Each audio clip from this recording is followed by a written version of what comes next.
Radhe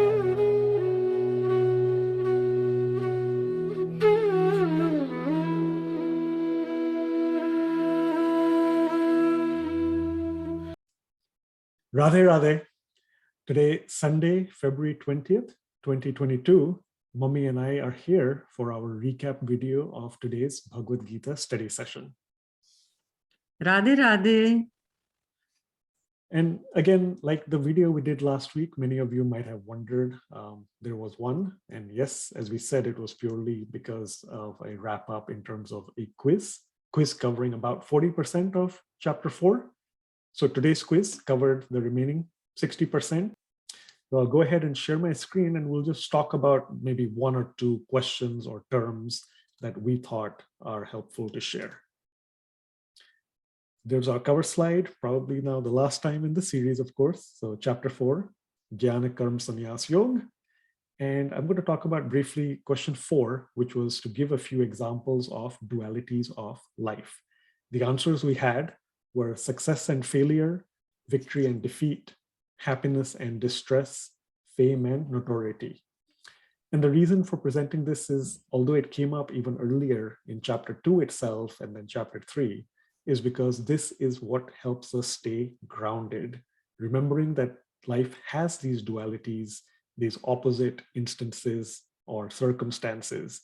Staying equipoised, staying equanimous, two important EQ related words, way as early from chapter 2 by Sri Krishna, help us maintain that grounded and balanced attitude towards all kinds of situations.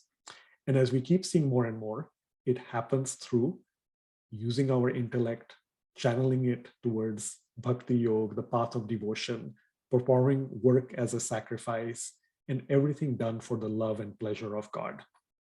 In fact, we'll encourage people to also, of course, focus on question 1, which was something as a slightly different theme or style for chapter 4, talking about the various kinds of fires that Sri Krishna mentions throughout chapter 4. There are 8 or 9 different kinds mentioned. All of them are listed on the screen right now. And of course, way beyond the physical fire, it is the metaphor of the spiritual fire, that blazing fire that we all seek to be part of, which is to do with divine knowledge and that prolonged practice of yoga. So just a reminder there. Mummy, you would like to, I believe, talk to us about certain Sanskrit terms? Yes, Sanskrit ones. Okay, so I want to say that these 5 words are very important words in chapter 4. So I want all of you to understand them very clearly and keep them in your dictionary.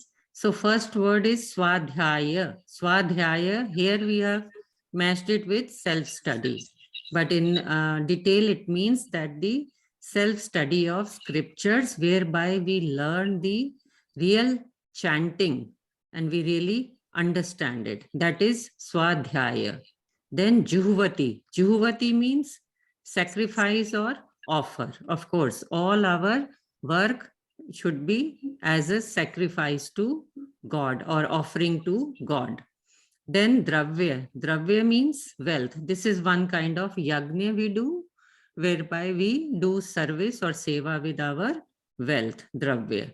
Prana. Prana is, the real meaning is life air. And there are 5 kinds of prana, life airs in our body.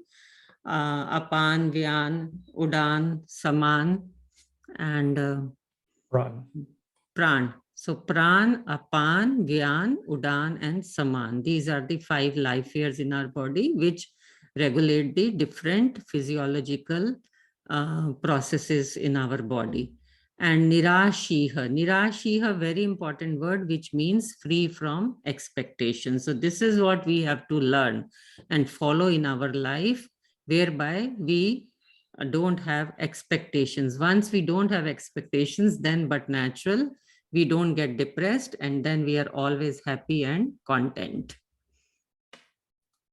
Yes, so hopefully everybody can revisit all the questions and those important Sanskrit words. In fact, Swadhyaya, as we mentioned, related to scriptures, but also pertaining to memorization or recitation.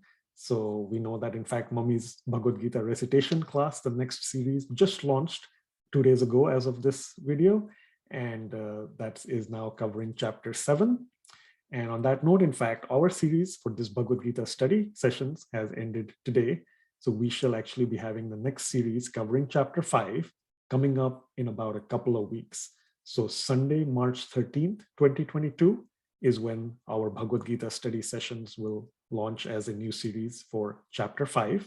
We do look forward to as many of you continuing or joining as new participants. Come along for this spiritual journey, this boat of divine knowledge, and we hope that everybody can partake in that nectar that Sri Krishna has to offer to us. So no class the next 2 weeks, February 27th and March 6th, 2022. We resume on Sunday, March 13th, 2022. With that, we take your leave. Radhe Radhe. Thank you so much once again. Radhe Radhe.